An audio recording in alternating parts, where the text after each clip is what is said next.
हरिओम। हम जिन विधाओं में विश्वास करते हैं,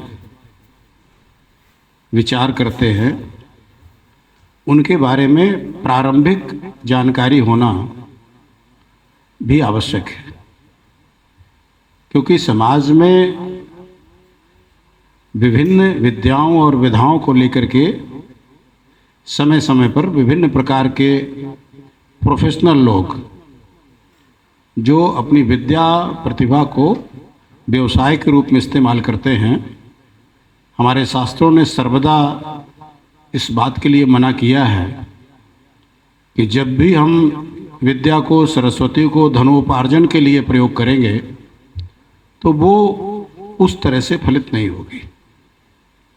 ये बात मुख्य रूप से हमारा जो ज्योतिष शास्त्र है, जो ज्योतिष विद्या है, इस पर भी पूर्णतया घटित होती है। और आज भी बहुत से ऐसे लोग हैं जो ज्योतिष पर विश्वास करते हैं। अपने पुत्र या पुत्री के विवाह के समय ज्योतिषियों से विचार विमर्श करते हैं, उनकी जन्म कुंडली बनवाते हैं। और ऐसे आप लोग टीवी में भी ढेर सारे प्रोग्राम देखते रहते होंगे जिसमें ज्योतिष शास्त्र के विद्वान बड़े बड़े आकर के और फलादेश बताते रहते हैं, उपाय बताते रहते हैं। तो जैसा मैं कह रहा था कि हम जिन विद्याओं को मानते हैं, जिन पर विश्वास करते हैं, उनके बारे में एक बेसिक जानकारी भी आवश्यक है। विवाह हो या बालक बालिकाओं के आगे जीवन यात्रा कैसी होगी, उनका भविष्य कैसा होगा, इसके लिए एक जो प्रमुख ग्रह है, वैसे तो सभी ग्रह अपना प्रभाव रखते हैं और ग्रहों का मनुष्य के जीवन में क्या असर पड़ता है इस पर हम कभी चर्चा करेंगे, लेकिन आज हम सिर्फ मंगल ग्रह की चर्चा करेंगे। और मांगलिक दोष यानी मंगल दोष जब जन्म कुंडली मिलाई जाती है विवाह के संदर्भ में, तो इस पर जिनको थोड़ा भी ज्योतिष शास्त्र पर विश्वास है, ज्योतिष को मानते हैं, वो इस पर विचार जरूर करते हैं कि कहीं वर कन्या में मांगलिक दोष तो नहीं है।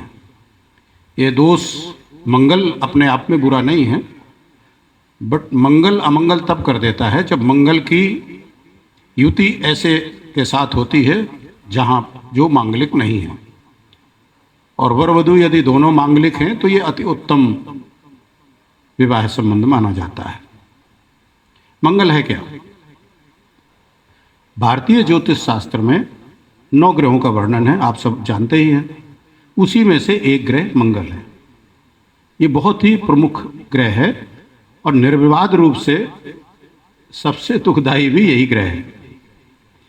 जन जीवन पर यह प्रतिकूल प्रभाव डाल सकता है तो वैवाहिक जीवन में भी विघ्न डालता है।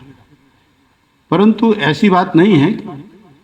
दाम्पत्य जीवन को तहस नहस करने में या उनको बनाने में सभी ग्रहों का कोई ना कोई योगदान है। जैसे शनि, सूर्य, राहु भी जीवन पर प्रभाव डालते हैं, दाम्पत्य जीवन पर भी प्रभाव डालते हैं। ये जो सभी ग्रह हैं ये कुंडली में अपनी स्थिति के अनुसार शुभ या अशुभ प्रभाव डालते हैं। प्रत्येक जातक की कुंडली में ये 9 ग्रह पाए जाते हैं।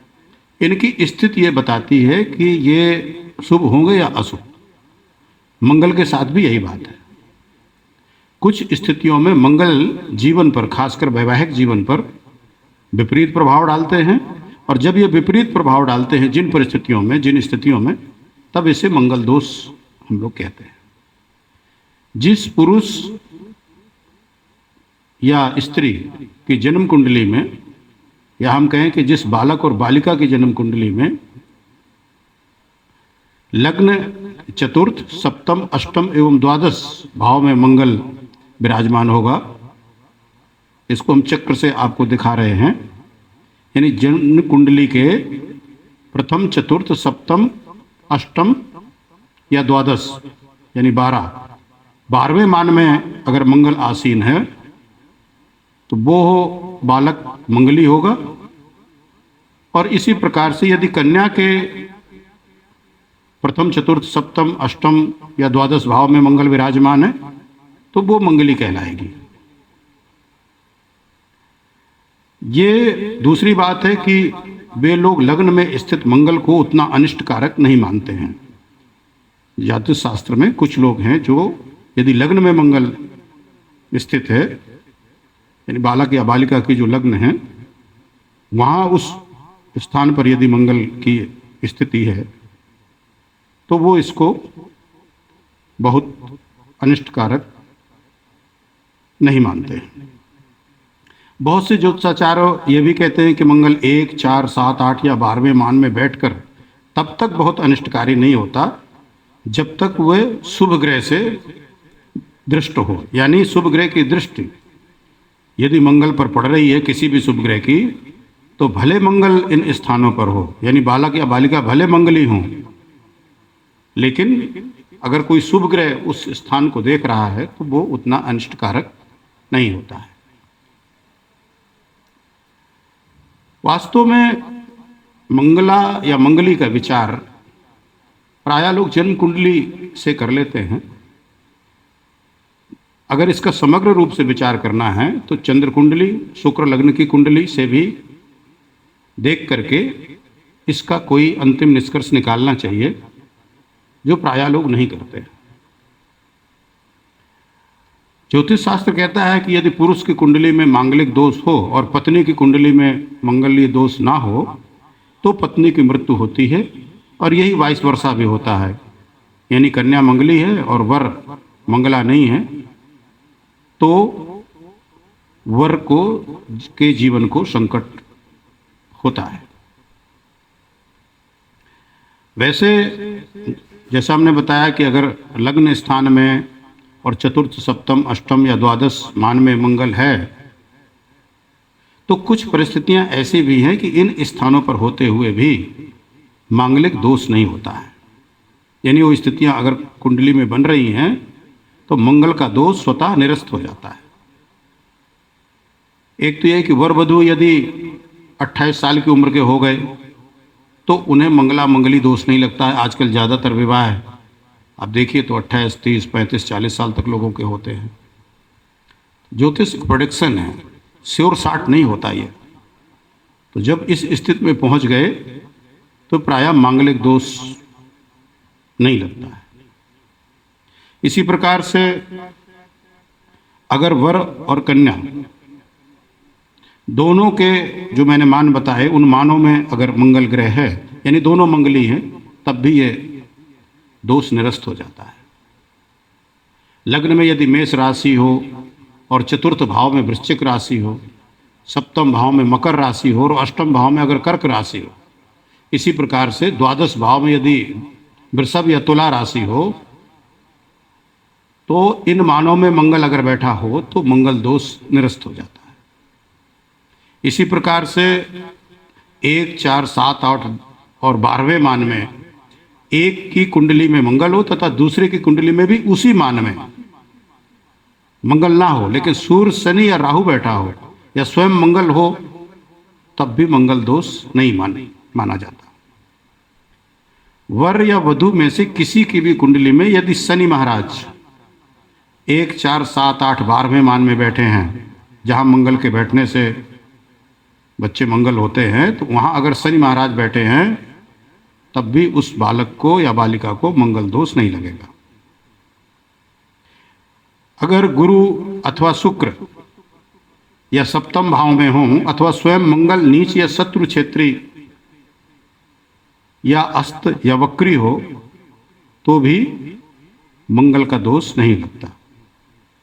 कुंडली में यदि सभी शुभ ग्रह केंद्र एवं त्रिकोण भाव में हो और सभी पाप ग्रह त्रिषडाय भाव में हो, यानी 3, 6, 11वें स्थान में हो, तो वैसे बालक को भी मंगल दोष नहीं लगता है।